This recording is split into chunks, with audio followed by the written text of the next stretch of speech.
So, hi everybody, my name is Rafiah and I am a speech and language therapist. I've been practicing for around 15 years now, a paediatric therapist, and I'm based at St George's Trust in southwest London.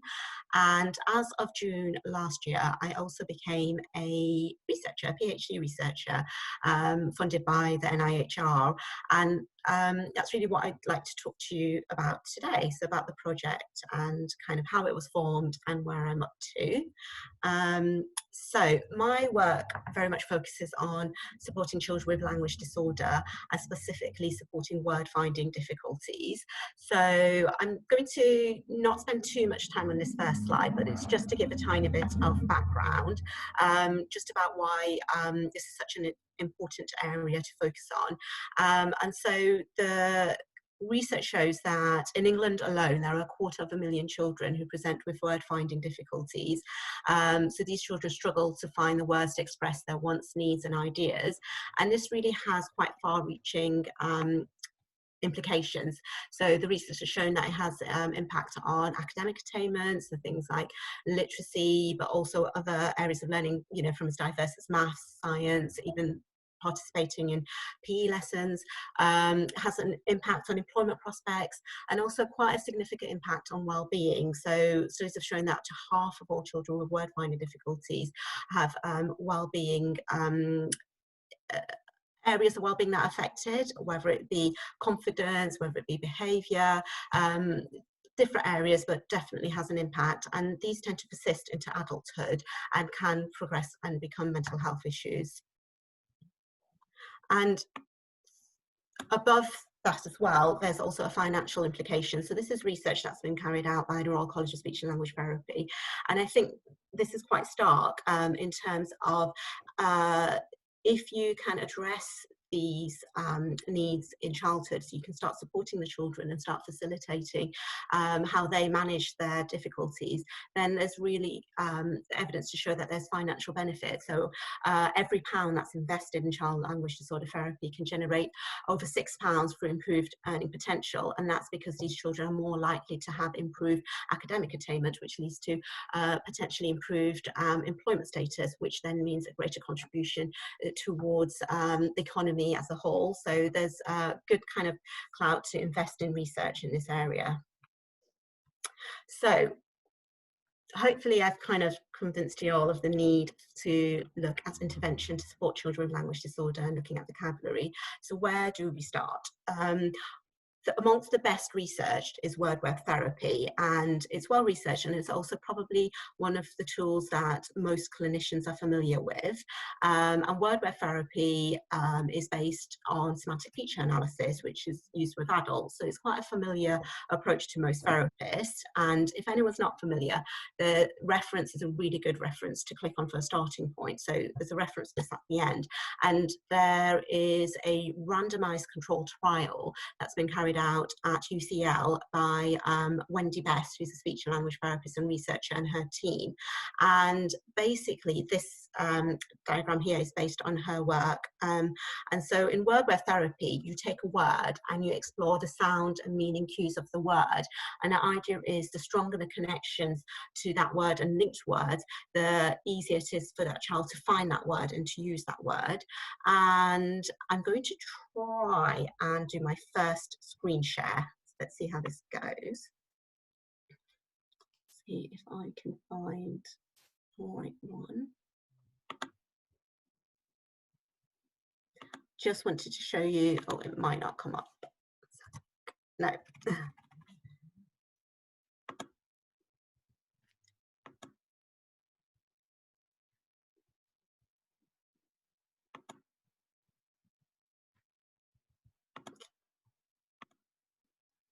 Sheila, can you see this screen? Yeah, oh, fantastic. I can see that. Yeah. So this is the link at the bottom of that page I just showed with the word web, and I would absolutely recommend, if anyone has a chance, to go onto this. So what the team have done at UCL is created a therapy guide, and the research that they have done is they carried out a randomized control trial, and they worked with children who attended mainstream school who had word finding difficulties, and they received 6 weeks of therapy once a week for 6 weeks for 30 to 45 minutes.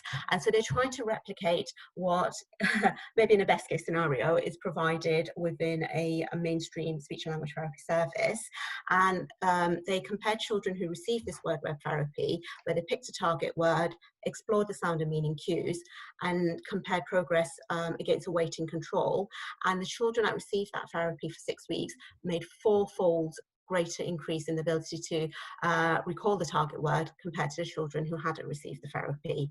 So in terms of levels of evidence, that's quite robust, strong evidence. So there's good evidence out there to show that word web therapy can have a positive impact for children with word finding difficulties. Again, see if I can come back to my presentation. Can we see the presentation again? Good. Okay, so that was the starting point, and balanced against that is some research that shows the use of technology in children with a language disorder. And the findings indicate that children with language disorder show as much or greater motivation to use mobile devices as typical peers. And it appears to be that it's the multisensory aspect that the children with language disorder are drawn to. And it's in particular, it's the socio-emotional communication. So it's that social aspect of communication that is facilitated by mobile devices that draws children with language disorder.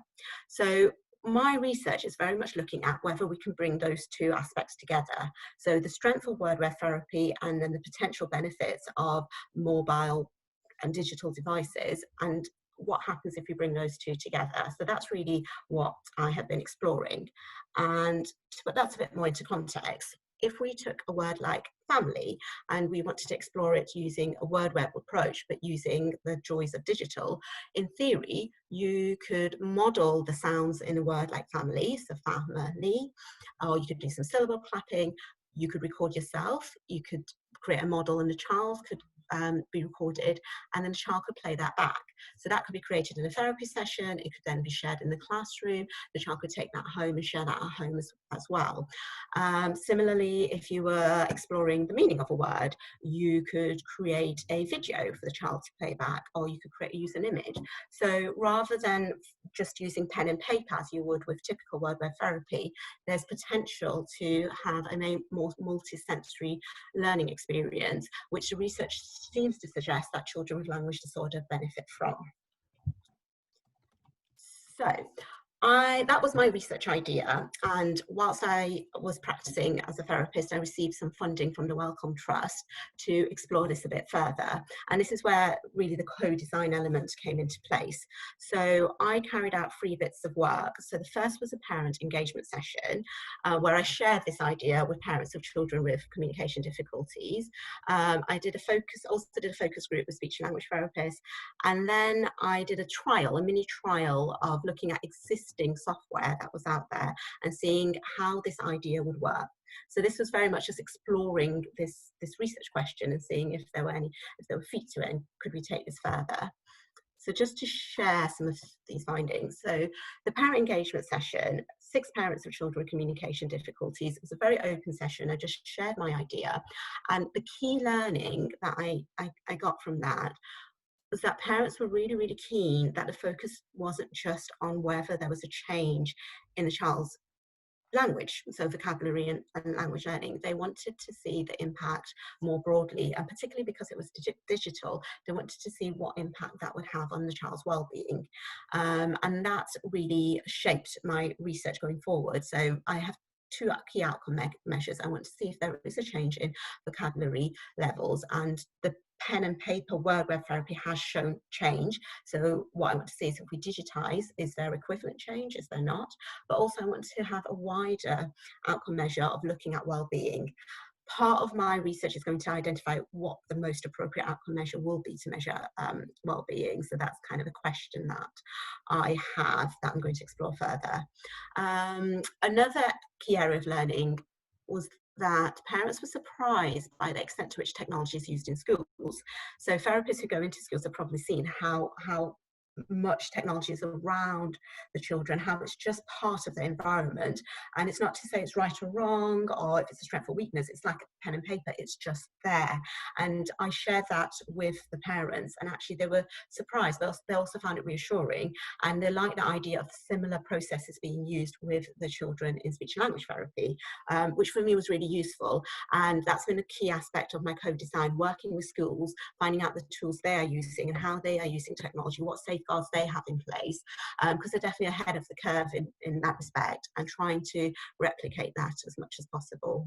So that was my learning from parents. I also carried out a focus group with speech and language therapists, and this is a summary of the findings. Mostly for the purpose of time, I'm not going to go into it in too much detail, but if people do get a chance, please do have a look through. I've summarised it in terms of benefits, challenges, facilitators, and then more general suggestions from the team with respect to using technology in therapy. And this was obviously pre-COVID and pre-remote working. But what's interesting is a lot of the things that were brought up then are also really, really relevant.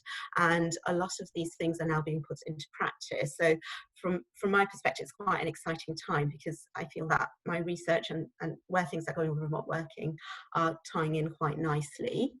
So lots of learning from parents and from speech and language therapists.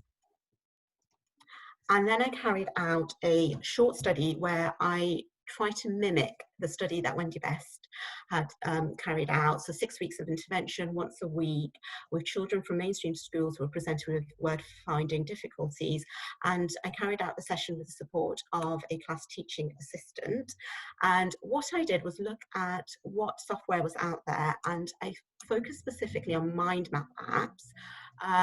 For two reasons. The first was mind map apps are the closest visually to word words in a digital form. And secondly, most people who are familiar with digital tools are familiar with mind maps, regardless of whether they are familiar with language difficulties or the fact that this approach supports vocabulary learning. Students use mind maps, businesses use mind maps. So thinking about functional approach, it kind of ties in quite nicely with giving children skills that they can use above and beyond vocabulary learning. And so I took this app. So the app that I used is called Poplet. And the reason I chose that is it has the cleanest interface. It's the most simplest looking. It's designed to use with children. It's quite commonly used with children with SEN. And I've included some references of papers that have used this particular app with children with SEN with levels of success. So I took this app and I tried to make a word web template using this app. And if you look at the bottom on the right hand side, you'll see the template. And I then introduced it in a therapy session with children. What I'm going to attempt to do now is do a little live demo. So Sheila is my wonderful assistant. And what we're going to try and do is actually demonstrate to you how we carried out the session. So these are the templates. So I'm going to come off this screen. I'm going to try and do another screen share, and this time share the app. See if I can find it. Oh, no, it's not there. Okay. Try again. Okay. Nearly there. Okay. Can you see that? Yep, excellent. Yep. So I am going to attempt to hand over control to Sheila. So I'm going to do remote sharing. And I'm going to talk her through how to use this app for word web therapy. So let's see how this goes. Have you got access now? Yeah. Fantastic. Okay. Yeah. So if if you type in Poplet, you then have to register. It's a free app. You can use it on the desktop, as you can see here, or you can use it on an iPad. The main difference is if you use it on an iPad, you can take pictures and store pictures, which is trickier to do. Obviously on the desktop, you'd have to save the pictures and then upload.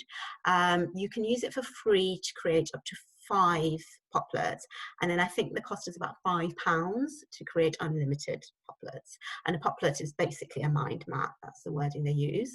So Sheila, if you could go on the test one. So this is one I created earlier, Blue Peter style. So all I've done here is kind of make a digital version of a word web. I've used the Black Sheep Press narrative colours just because the children I work with are quite familiar with those WHQs. So I wanted it to tie in with kind of just make it as familiar as possible, so that they had an idea of kind of what was expected, and also obviously added some images. And what we did in the therapy, which I'm going to attempt to do with Sheila, is we picked a target word. Now in therapy I asked a class teacher for a list of words, and then we used Stephen Parsons' approach in terms of looking at word aware and looking at which words would be the most appropriate to target. So we did our first session in terms of identifying words, and that was free from any digital. So we had our list of words that we agreed together, and then we chose our first target word, and we used a combination of props from the classroom. So one week we did space, and the children brought in space book and space models and things, and then used digital as well. So it's very much exploring and seeing how this worked. And this is what I'll try and demonstrate with Sheila. So Sheila, yes, perfect. So the box in the middle is test. So if you click on that, so you can see options come up. So you can just delete test just by the back key and pick a word to put in. Okay. We may have practiced this before. Okay, so Sheila's chosen a word leaf, and if I was doing this with children, we might have things associated with leaf already, and it would be in context, so there'd be a reason we'd be working on leaf. And then I would ask the child to pick which cue we wanted to talk through. So Sheila, so I'm just going to move my box so I can see what you're seeing. So we've got what, who, where, when, what is it like, and how. Which one shall we work on, Sheila? Where? Where, fantastic. So if you click on the box, and this, the beauty of this app is it zooms in quite quickly, so whatever you're working on. So if you think about sensory stimulation, there's a lot going on your screen, but then the beauty of digital is you can zoom in on a particular area, and you can zoom in even more than that. So Sheila, can you see at the top there's a zoom function? It's got a grey box. So if you press the plus, other way, excellent. You can go for some, you can zoom in as much as you want. Perfect. And then so you've got your where box. You can move that where box about as well. So if you wanted to move it to the side a little bit so it stands out on its own, you can do that as well. So if you click on the box, hopefully it'll let you just move it over. Excellent. Perfect. Excellent. Excellent. And then if you click on the grey circle, maybe to the right of the box, and then, perfect. So you've made your first kind of extra box to put in your learning. And at the bottom, there are 4 circles. And the first circle, which has got a box within the circle, is just to change the colour. So you probably have seen I've tried to colour match, because then you've got that consistency, but you don't have to stick to those particular colours. Thank you, Sheila. So you can choose a different colour if the child preferred. And then the next box is text. So in terms of where, again, I'm assuming Sheila has this knowledge, so this is more just to model the app rather than the process, but with a child we'd obviously explore it further. But if you think of where and leaf, what comes to mind, Sheila? Okay, I'll give it a go. Great, wonderful. So that's stored your learning to leaf. You've got where as a word. Would you like to create another box? Yeah, okay. If you drag it up, fingers crossed, it will let you, perfect. Okay. And then there's a pencil, so if you want to click on the pencil. Fantastic. So it expands. So I think if you click on expand the Yeah. grey, it might expand it. Perfect. Oh So yeah, now, lovely. yeah. Or you can make it full screen, but it just depends what size you'd want it. Yeah. And you can draw. So you can either stick to red Okay. or choose another colour Okay. and draw something that makes you think of where a leaf is. Okay. That's selected now. Yeah. Okay, let's give it a go. Silly. Yay. Fantastic.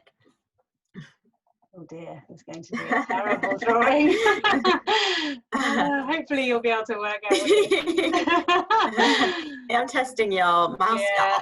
On an iPad, you can use your finger and draw it that way, which makes things a little bit easier. Yeah, kind of funny tree. So that's your learning, and you've created that, and so if you come back to look at that, you know what that is, and you can share it, say, with another child or in the classroom. So that's your learning that you're now sharing. Excellent. And would you like to create one more? So I think you can minimize that box. Sometimes it does it automatically. Okay, so maybe the red arrow on the right. Okay. That might minimize it, might not. I'm trying to think myself. And then you can just drag it in to make it smaller, hopefully. Yay! Yay! Yeah. And then you can either have a circle coming out of the tree picture or the tree word. It's up to you where you create one more. Okay. And for this bit, I just let the child do as they wish. And then the last circle is the landscape kind of picture, and if you click on that, fantastic. So you can either have pre-saved images, and that would be on the right, the computer screen, or on an iPad, this is where you could take a picture and it would be saved on the computer. Or if you go to the V, so that's Vimeo. I don't know if people have heard of Vimeo. It's a site for videos mostly, but for some reason this app is connected to Vimeo. And if you click on that, you can then type in tree. Wonderful. So we did do a little trial before to just find out what would be seen if you put in tree, which is also a good hint. So you can put in a picture of tree. So yeah, fantastic. And then if you zoom out using the grey box at the top again. Zoom out bigger. The other way. So, sorry, make it all a bit smaller, and then we can see how it all fits in together. Yeah. Perfect. Maybe if you zoom out even more, so you can see the whole tree. Yeah, perfect. So you've done your learning around tree, but then by zooming out, you can see how it fits together with everything else. So thinking of the idea of multisensory learning, you've literally got the options of text, but also images. You can put videos in as well. So it's just giving you more ways of learning, and because you can do the zoom in and zoom out, it's not too overpowering. So this is what I did. So I kind of used this app and kind of carried out this process with children. I'm going to stop share and take back control. That's excellent. Okay. Thank you. Thanks so much. Thank you. Okay, so now I'm going to try and come back to my slide and just put it into the context of my research. I think I might have come back to Rafiah, it's Abby here. I'm just checking. We've got sort of about 5 or 10 minutes left. So are you able to say a couple of things and then skip over to questions? Great. Yeah, perfect. I hope you. the questions will tie in with my. We lost sound. Apologies, that was me trying to mute myself and I muted Rafiah. Sorry. That's okay, last little bit. So that was my kind of exploratory work, and then I got some feedback from the children. So I worked with a student, speech and language therapist, and she got feedback from the children and from the parent, from the teaching assistant. Now I won't go into it in too much detail, but the key learning was that the children absolutely loved recording themselves and creating the images themselves, and that learning, that aspect where it's their own learning, they really enjoyed. But the feedback from the children and from the LSAs, there was just too many steps. So in terms of processing demand, there was just too much to take on board, and they found that quite challenging. So what I then did was use all that information to put together an application for funding to create a bespoke mind map tool with children with language disorder. And that's kind of where I'm up to now. So the idea is I work with children with language disorder. We create something that's not too different to what's been created. So not too different to this tool, but it's created, every step of it is created with children with language disorder and a key steering group. So parents, schools, educational psychologists, universities, and we all work together, create a prototype, test it, refine it, test it, refine it, do that for a whole year. And then the product we have at the end, take that and give it to clinicians to actually try it in therapy with children, and then compare that with the pen paper approach. And that's pretty much it. I think I might stop there. Oh, there's a reference to this as well, and hopefully if people have questions, we can cover bits in that. Thank you so much. Yes, if I could ask people to unmute themselves momentarily just to give Rafiah a bit of a clap. Oh.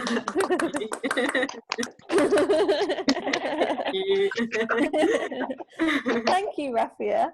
I've not seen any questions pop up in the chat box. Okay. So I wondered if anybody has any that they would like to speak out loud. It's a bit more difficult to judge if they're not typed in. Any takers? Okay, I've got one. Great. So, Rafiah, first one. Have you got a particular method for deciding on the vocabulary words that you use with each child? Yeah, so for the trial I did, the borough that I work in, Wandsworth, we already use WordAware as our kind of therapy approach. So if people aren't familiar, that's an approach where you very much look at a child's environment and what keywords they're surrounded by, and really looking at the curriculum, so working with schools. And then you have tier, so you kind of look at which words are not too easy, not too hard, so almost like the Goldilocks method, and picture at those that are going to be most kind of relevant for the child, and they're most likely to use them again.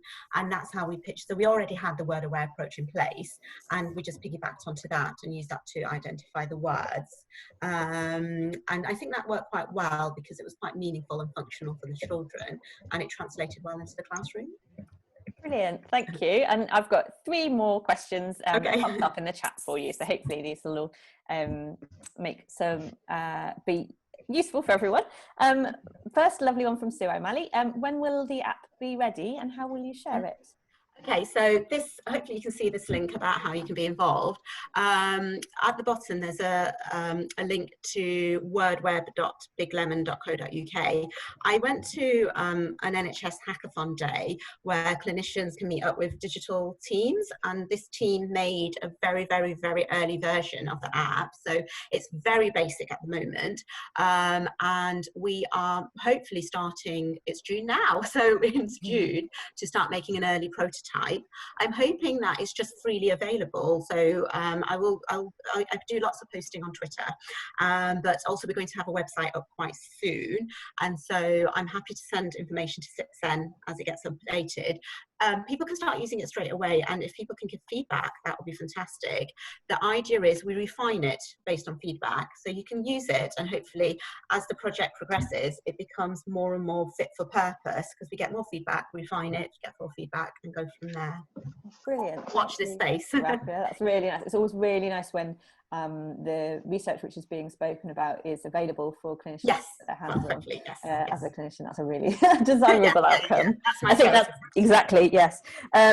Somebody's asked, do you envisage, Emma Humby in fact has asked, do you envisage using this combined with video consultations?